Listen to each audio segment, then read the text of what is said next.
ಬಂದಿಲ್ಲ ಅಂತ ಬೈಬೇಡಿ ನೀವು. ಸುತ್ತಮುತ್ತ ಗಿಡ ಮರ ಉಳಿಸಿದ್ದೀರ ತಾವು. ಬೆಂಗಳೂರಲ್ಲಿ 40 ಡಿಗ್ರಿ ಬಿಸಿಲು, ಆಚೆ ಹೋದ್ರೆ ನಮ್ಮ ಕೈ ಕಾಲು ಆಫು ಬಾಯ್ಲು.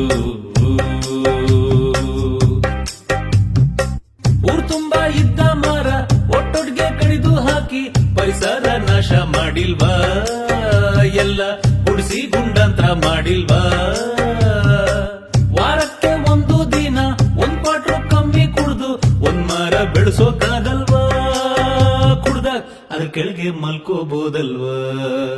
ನಾವು ಮರ ಬೆಳೆಸಬೇಕು, ಪರಿಸರ ಉಳಿಸಬೇಕು.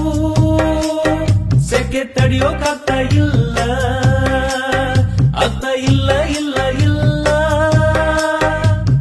ಇಲ್ಲ, ಚಾನ್ಸೇ ಇಲ್ಲ, ನೋ ವೇ.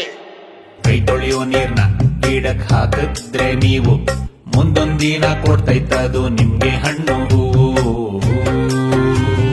ನಿಮ್ಮ ತಪ್ಪಿದು ಯಾರು ಬೈಬೇಡಿ ನೀವು. ಇನ್ಮೇಲಾದ್ರೂ ಮನೆ ಮುಂದೆ ಗಿಡ ಬೆಳೆಸಿತ್ತಾವು.